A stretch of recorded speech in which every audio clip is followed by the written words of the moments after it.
What's up, YouTube? This is the artist formerly known as Too Raw for TV. Now you can just call me Big Mike. So before I go further, I want to give a shout out to Juanetta Thomas, the sister Juanetta Thomas, for showing love to this channel with the $20 Cash App donation. Much respect to Juanetta Thomas for showing love to this channel. Much appreciated. Been having my back for the last, I want to say Juanetta's been subscribed to me for about 2 years now, maybe. Somewhere around that range. And has always had this channel's back. And I appreciate everybody that has shown love to this channel, whether it's through your comments, support, or through the Cash App with monetary donations. I really do truly appreciate it. Right now, this channel is not monetized. For whatever reason, YouTube took that monetization away from me. I won't be able to reapply until August. I didn't do anything to violate their rules and policies in any of my videos in the last month. But, when you got, hey, whatever, you know what I'm saying? So that's why I really strongly suggest you guys come over and subscribe to my backup channel. I'm going to be active on here as well, but I'm going to be putting a lot of content on my backup channel. So True Raw for Sports is my backup channel. The number 2, the word raw, the number 4, and sports. And there's no spacing. It's all together. True Raw for Sports. And right now I have 320 subscribers. I thank all of you guys for coming over there. And my minimum goal is 1,000 subscribers. So if you do the math, I'm 32% towards my goal. All right. So much respect to all of you guys who come over there. And if you want to subscribe to all of my platforms, there's all my links link and my description box. If you want to show love to this channel as far as monetary donations, you can do so in the description box as well, either through the PayPal or the Cash App. Much respect to all of you. So I want to talk about something here as we enter Game 6 of the 2021 NBA Finals, and my focus will be on Giannis Antetokounmpo once again. Giannis, during these NBA Finals, is averaging 32 points, a little over 32 points and 13 rebounds. He's also shooting over 60% from the floor. Right now, Giannis is only the second player in the history of the NBA, other than Shaq, to be averaging over 30 points and shooting 60% from the floor. But yet, despite the fact that Giannis is on the verge, barring a collapse in the last 2 games, he's on the verge of winning his first ever NBA championship. This will be the first direct championship for the city of Milwaukee in 50 years. But yet there's a lot of hate, a lot of apathy toward Giannis. And, it's interesting. It doesn't make a lot of sense. You even have a lot of NBA players who have said negative things about Giannis. He's not a bad person. He's not an asshole. He's not a guy who goes around talking shit to people. He's not a guy who puts other people down. But for some reason, Giannis gets a lot of hate. And you initially started seeing that with the rivalry between him and James Harden when it comes to the MVP award.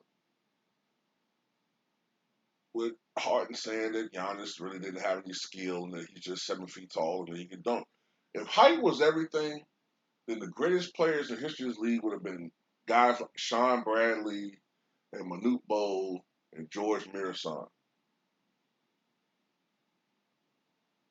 Right? Height isn't everything. If height was everything, Brook Lopez would be the best player on this team, the Bucks. It helps at the center position, absolutely. But Giannis has to have some type of skill set to be able to do what he does on the court.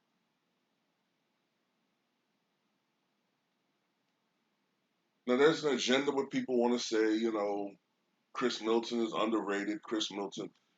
Um, Chris Middleton has played big in these NBA Finals. I give you that. Especially down the stretch of these games. He's been big. He's been a closer. He's playing that role that they need him to play. But let's not kid ourselves. The big addition to this team that has been the difference has been Drew Holiday. Now, Drew Holiday has not shot the ball very well. But Drew Holiday, if you compare the two, he's a better passer than Chris Middleton. Much better passer. A more reliable ball handler. There's been many times if you watch Chris Middleton down the stretch of games where he will turn the ball over, doing a lot of things, a lot of extra dribbling and over dribbling and trying to do all these Allen Iverson like maneuvers that are really not his forte. And what Drew Holiday sometimes doesn't hit clutch shots, but what he does is play clutch defense. He's a clutch perimeter defender. And without his defense, Milwaukee probably will be getting killed more than they are. I think there's a link between Drew Holiday and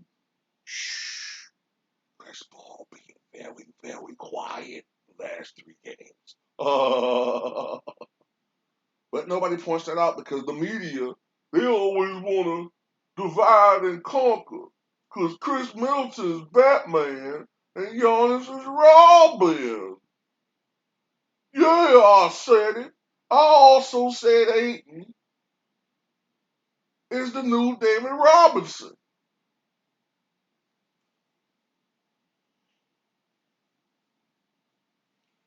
Kendrick, what's 2 plus 5? I don't know.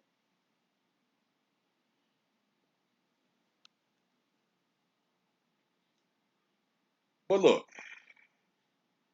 back to Giannis for a second, right? Now, my brother Ticket made a good point recently where Giannis Antetokounmpo is 26 years old. And if he wins the championship, most likely he's going to win Finals MVP. So he's going to have, at age 26, an NBA championship.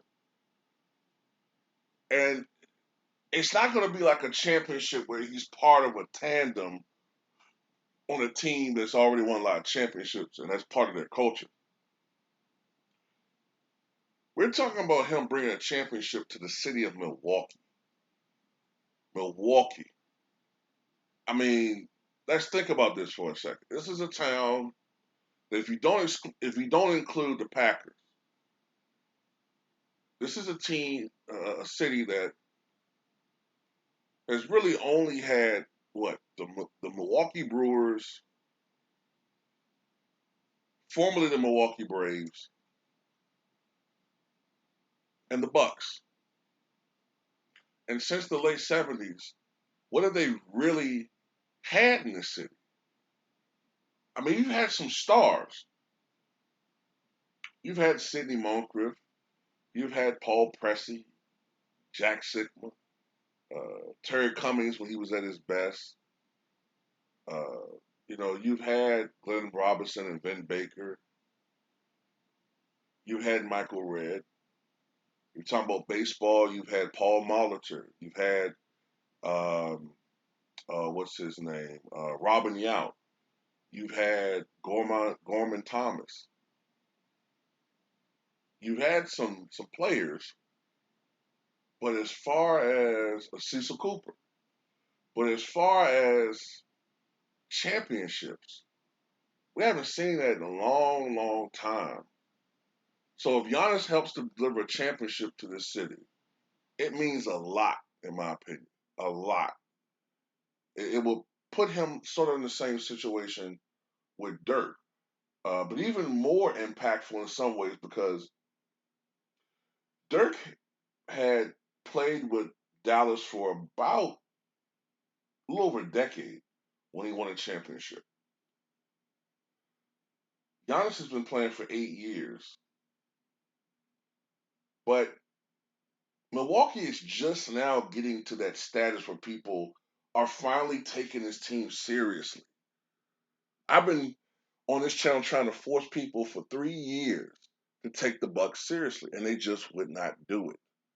They just wouldn't take Milwaukee serious because it's so embedded in their consciousness that Milwaukee is a team that's just destined to suck. They're a small market team that nobody wants to go to, and they suck, and they always will suck because that's how people are programmed to think.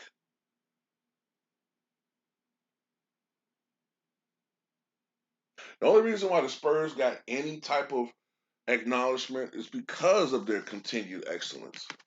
But you have people that'll say that the Spurs were not a dynasty because they didn't go back to back. But need I remind people that this is a team that won championships in 3 separate decades. This is a team that was a championship contending team for nearly 20 years. To me, my friends, that's a dynasty. And if Giannis can get anything near that with the Milwaukee Bucks, he will go down as one of the all-time great big men. Now, let me segue into my last point I want to make here. I think Giannis is going to be destined to go down as sort of one of these big men who was not renowned for his skills per se, but more for his dominance. Um, Look, Moses Malone. Now, at his best, most of us don't remember him. Okay, I remember Moses Malone, but by the time I started watching him, he was a journeyman, a guy that could get you like. When I started watching him, he was a guy that could get you like maybe 14 points, 7 or 8 boards. You know, I didn't see what all the hoopla was about because I didn't see him at his best. From 1978 to about 1983 or 4 was Moses' peak in the NBA. During that time period, he won an NBA championship with the Philadelphia 76ers, and he won 3 league MVPs during that time period, and numerous rebounding championships. During, I think, the 81-82 season, I think it was, Moses averaged over 31 points a game and I think grabbed something like almost 17 rebounds a game. This guy was so dominant. He used to kick Kareem Abdul-Jabbar's ass. In fact, it was that matchup which helped to lead to the upset that Moses had with those Rockets in '81 when they beat the Lakers in the playoffs and went to the finals. But people just don't seem to respect Moses like that. They don't look at him in the same light they do. Even the Patrick Ewing gets more mention, I noticed, than Moses. People say, "Yeah, well, Moses was good." I said, "Yeah, the guy was great. Why don't Moses get the same?" Well, he wasn't really skilled. It's the same shit. Who cares about how he gets the points if the fact that he gets them? You have to be somewhat skilled to score ABA and NBA combined, 29,000 points? You have to be somewhat skilled to score 29,000 professional points. You have to be somewhat skilled to hold down over 17,000 professional rebounds. I mean, you get me? And Giannis Antetokounmpo already. Now, mind you, his earlier seasons are hurting some of his overall averages. Okay, but right now, even though the earlier part of his career he wasn't getting much playing time, he still has better overall career averages than, if I'm not mistaken, Patrick Ewing. He has better overall numbers on a per game basis than Kawhi Leonard. He's 18th and rising on the career PR list, which is those Nick Wright type numbers. Nick Wright loves that shit. That's why I think he's one of the few people, paradoxically, who praises Giannis because Nick Wright likes numbers and shit. Well, if you like numbers, you'll love Giannis because last year he had one of the greatest seasons ever as far as PER ratings concerned. Now this year, I think Nikola Jokic led the NBA in PER, which is a misleading stat to a degree, but it still means something. You know, the top two players in PER rating are Michael Jordan and LeBron James. So the stat means something. But Giannis Antetokounmpo has arrived, and a lot of people who are they're resistant, excuse me, to this arrival, because you can kind of compare in this aspect. You can compare the Bucks to the Pistons. The Bucks aren't part of the plan. The Bucks were not part of the plan. Just like the Pistons weren't part of the plan. The plan was the smooth and easy transition from Larry Bird and Magic Johnson to Michael Jordan. But then the Detroit Pistons crashed the party. And there are some people who have conspiracy theories and will tell you, and maybe there's some truth to it, that a lot of these, back then when they had these new franchises coming aboard, the Timberwolves and the Magic and the Heat and the Hornets,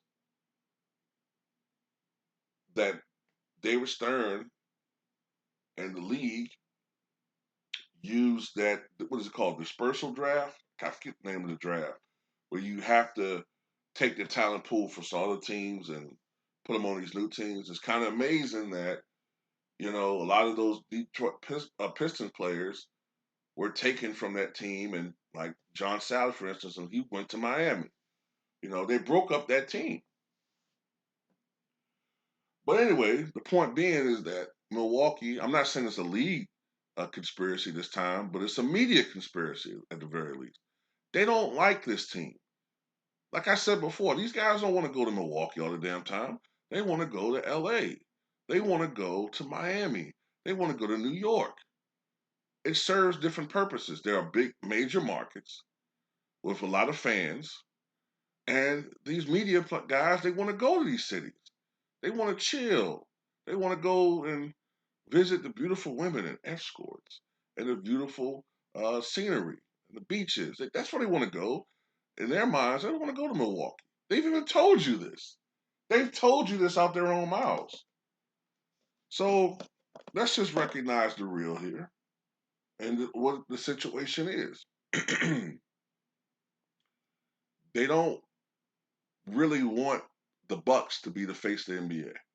They think that it's a ratings killer.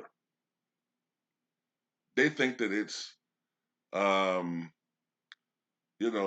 the Bucks to win a championship, it's going to lose them money. So these guys are actually, literally, openly rooting for the Phoenix Suns instead of being impartial sports journalists. These guys are biased shock jocks. So I don't know, man, but tell me what you guys think.